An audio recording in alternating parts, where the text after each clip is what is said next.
একোকাল ভিতৰত পানী বনাব পৰা নাই, খাব পৰা নাই, বাচ্চা পোৱালি লৈ ক'ত যাম, কি কৰিম? আমি মন্ত্ৰীক দেখি পোৱা নাই এতিয়ালৈকে, মন্ত্ৰী মহোদয়ক দেখি পোৱা নাই। আমি টিভিটো লৈ আনিছোঁ, টিভিটো ডুবিছে আল্টিমেটলি। মই কিবা যদি কাৰেণ্টৰ ব্যৱস্থা কৰি দিয়ে চৰকাৰে, তেওঁক চাম ক'ত আছে মন্ত্ৰী মহোদয়ক। মই বৰ্তমান ৰুক্মিণী গাঁৱত আছোঁ আৰু ৰুক্মিণী গাঁৱত এই মুহূৰ্তত স্থানীয় লোকসকলে প্ৰতিবাদ সাব্যস্ত কৰিছে। পোনপটীয়াভাৱে সেই দৃশ্যাংশ দেখাবলৈ চেষ্টা কৰিছোঁ। এনেধৰণে হাতে হাতে প্লে কাৰ্ড লৈ এইসকল স্থানীয় লোক ওলাই আহিছে আৰু বৰ্তমান সময়ত তেওঁলোকে ৰুক্মিণী গাঁৱৰ যি কৃত্ৰিম বানপানীৰ সমস্যা, সেই সমস্যা সমাধান বিচাৰি এইদৰে প্ৰতিবাদ সাব্যস্ত কৰিছে। কথাৰে নহয়, কামেৰে সমাধান কৰক। আৰু PWD হাই হাই আৰু হাতে হাতে প্লে কাৰ্ড লৈ এই মুহূৰ্তত প্ৰতিবাদ সাব্যস্ত কৰিছে। মই পোনে পোনে তেওঁলোকৰ কাষলৈ যাম, তেওঁলোকৰ লগত কথা পাতিবলৈ চেষ্টা কৰিম আৰু পুৱা 7 বজাৰ পৰাই আমি পোনপটীয়াভাৱে এই স্থানৰ দেখাবলৈ চেষ্টা কৰিছিলোঁ কেনেধৰণৰ কৃত্ৰিম বানপানীৰ পৰিৱেশ, কেনেধৰণৰ এটা ভয়াৱহ ছবি ৰাজধানী গুৱাহাটী মহানগৰীত। বৰ্তমান সময়তো কোনো এগৰাকী বিষয়া এই স্থানত নাই, যাৰ পৰিৱেশিতত হাতে হাতে প্লে কাৰ্ড লৈ এইদৰে প্ৰতিবাদ সাব্যস্ত কৰিছে এইসকল সাধাৰণ লোকে। মই তেওঁলোকৰ লগত কথা পাতিবলৈ চেষ্টা কৰিম, অকণমান পৰিৱেশটো দেখাই লৈছোঁ। তেওঁলোকে প্ৰতিবাদ সাব্যস্ত কৰিছে, মই পোনে পোনে তেওঁলোকৰ কাষলৈ যাম। মই দৃশ্যাংশ দেখাইছোঁ, এয়া ৰুক্মিণী গাঁৱৰ পৰিৱেশ। ৰুক্মিণী গাঁৱত কি কৃত্ৰিম বানপানীৰ পৰিৱেশ, এই কৃত্ৰিম বানপানীৰ পৰিৱেশ ইতিমধ্যে আপোনালোকে দেখিছে। পুৱা 7 বজাৰ পৰাই আমি দেখাবলৈ চেষ্টা কৰিছোঁ। এইদৰে এই মুহূৰ্তত প্ৰতিবাদ সাব্যস্ত কৰিছে এইসকল স্থানীয় লোকে। হাতে হাতে প্লে কাৰ্ড লৈ তেওঁলোকৰ সমস্যা সমাধানৰ দাবীৰে এইদৰে প্ৰতিবাদ কৰিছে। আৰু গুৱাহাটী মহানগৰী যিসকল ৰুক্মিণী গাঁৱত যিসকল লোকে বসবাস কৰে, তেওঁলোকৰ ভিতৰ ভাগত একাঠু এককাল পৰ্যন্ত পানী, যাৰ পৰিৱেশিতত তেওঁলোকে হাতে হাতে প্লে কাৰ্ড লৈ ওলাই আহিছে। মই তেওঁলোকৰ লগত কথা পাতিবলৈ চেষ্টা কৰিম। মই পোনপটীয়াভাৱে সেই দৃশ্যাংশ দেখাবলৈ চেষ্টা কৰিছোঁ। ইয়াৰ যিসকল সচেতন লোক, সেই সচেতন লোকসকলৰ লগত কথা পাতিবলৈ চেষ্টা কৰিম।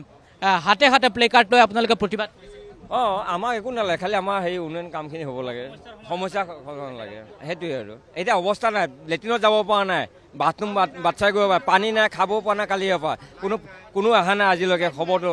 কাৰেণ্টটো নাই, এটা মোবাইলো অফ আছে, মোবাইলটো অফ হ'লে মানে মই পানী গাড়ী চলাওঁ, মানুহৰ পানী দিব যাব পৰা নাই, এই এনেকুৱা অৱস্থাৰ কাৰণে। পানী গাড়ী চলাওঁ, পানী গাড়ী মই চলাব পৰা নাই। এতিয়া মানুহে পানীৰ কাৰণে পাগলা হৈ আছে, খাব পৰা নাই, কিন্তু বানপানীৰ কাৰণে গাড়ী উলিয়াব নোৱাৰোঁ। এতিয়া কি ক'ব? আন এটা দৃশ্যাংশ অকণমান যদি দীপাংকৰ শৰ্মাই কেমেৰাটো জুম কৰে তেনেহ'লে দেখিব, এইটো এটা টিভি। কালিৰ দিনটোলৈকে এই টিভিটো চলি আছিল আৰু কালি সন্ধিয়াৰ পৰাই যি গুৱাহাটী মহানগৰীত কৃত্ৰিম বানপানী আৰু সেই কৃত্ৰিম বানপানীৰ ফলত এই টিভিটো তেওঁলোকে লৈ আহিছে। তেওঁলোকৰ এই চলি থকা টিভিটো তেওঁলোকে লৈ আহি ৰাজপথত তেওঁলোকে থৈছে। তেওঁলোকে কাৰণ তেওঁলোকৰ খুব উজাৰিছে চৰকাৰখনে তেওঁলোকৰ ওপৰত যিদৰে গুৰুত্ব দিব লাগে তেনেধৰণে গুৰুত্ব নিদিয়াৰো অভিযোগ তুলিছে। আৰু যাৰ পৰিপ্ৰেক্ষিতত এইসকল স্থানীয় লোকে হাতে হাতে প্লে কাৰ্ড লৈ প্ৰতিবাদ সাব্যস্ত কৰিছে। অকণমান মই কথা পাতিম, কিমান পানী ভিতৰত? পানীৰ ভিতৰত আপোনাৰ একোকাল ভিতৰত পানী বনাব পৰা নাই, খাব পৰা নাই, বাচ্চা পোৱালি লৈ ক'ত যাম, কি কৰিম? কোনো একো নাই, লেট্ৰিন বাথৰুম একো কৰিব নাই, গোটেই পানী, বহিলে পানী, একে পানী। ইয়াত যি দেখিছে পানী, ৰুমতো এনেকুৱাই পানী, যিমান বেছি পানী ইয়াতে যিমান এইখিনি দেখিছে নহয়, সিফালে যিমান গৈ থাকিব সিমান পানী বেছি হৈ যায় থাকিব। মোৰ ৰুমত ইমানখিনি পানী, কালিৰ পৰা এইযোৰ কাপোৰে পিন্ধি আছোঁ, দেহা কাপোৰ দেহাতে শুকাই গৈছে। পানী খাব পাইছোঁ না, লেট্ৰিন কৰিব পাইছোঁ না ভাত খাব পাইছোঁ, একো খাব পৰা নাই এতিয়ালৈকে। এনেকৈ আছোঁ, কি ক'ম আৰু। এইসকল হৈছে তেওঁলোকৰ ক্ষোভ আৰু হাতে হাতে প্লে কাৰ্ড লৈ এই মুহূৰ্তত তেওঁলোকে ওলাই আহিছে।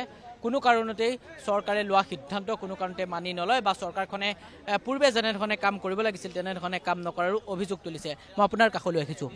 হয়, তাৰমানে বানপানী হৈছে, মানুহখিনিৰ কষ্ট হৈছে, এইখিনি দুখীয়া মানুহখিনিৰ কষ্ট বেছি হৈছে। এই দুখীয়া মানুহখিনি ওলাই আহিছে বেছি, চব এক বুকু কোনোবা খাব পৰা নাই, কোনোবা হেৰি কৰিব পৰা নাই, এতিয়ালৈকে হেৰি কৰা নাই। ৰাতিপুৱা এক বুকু কৰি পানী হৈছে, মানুহখিনি শুবৰ জেগা নাই, এনেকৈ খাবৰ জেগা নাই, লাইন নাই, তাৰপিছত এনেকৈ ভাত পানী লাইন নহ'লে পানী নাই, পানীৰ কাৰণে কষ্ট হয়, ভাত পানী খাব ক'ত, কি কৰিব, মানুহখিনি ভোকা আছে। ধন্যবাদ জনাইছোঁ। মই আন লোকসকলৰ লগত কথা পাতিবলৈ চেষ্টা কৰিম। আৰু এয়া হৈছে গুৱাহাটীৰ পৰিৱেশ। গুৱাহাটীত এতিয়া এনেধৰণৰ এটা ভয়াৱহ ছবি আৰু সেই প্ৰতিটো ছবি অকণমান আমি NKTV দৰ্শকসকলক দেখাবলৈ চেষ্টা কৰিছোঁ। এয়া হাতে হাতে প্লে কাৰ্ড লৈছে, হাতে হাতে প্লে কাৰ্ড লৈ তেওঁলোকৰ যিসমূহ দাবী, সেই দাবীসমূহ লৈ তেওঁলোকে আহিছে। আন এগৰাকী লোক আছে, মই তেওঁলোকৰ লগত পোনে পোনে কথা পাতিবলৈ চেষ্টা কৰিম। মই ইতিমধ্যে কৈছোঁৱেই যে গুৱাহাটীত এনেধৰণে এইসকল লোকে প্ৰতিবাদ কৰিছে। অকণমান যদি দাদা অকণমান আহে, এটা টিভি লৈ অহা হৈছে আৰু প্ৰতিবাদ কৰিছে ৰাজপথত। আমি মন্ত্ৰীক দেখি পোৱা নাই এতিয়ালৈকে, মন্ত্ৰী মহোদয়ক দেখি পোৱা নাই। আমি টিভিটো লৈ আনিছোঁ, টিভিটো ডুবিছে আল্টিমেটলি। মই কিবা যদি কাৰেণ্টৰ ব্যৱস্থা কৰি দিয়ে চৰকাৰে তেওঁক চাম ক'ত আছে মন্ত্ৰী মহোদয়ক সেইকাৰণে টিভিটো লৈ আনিছোঁ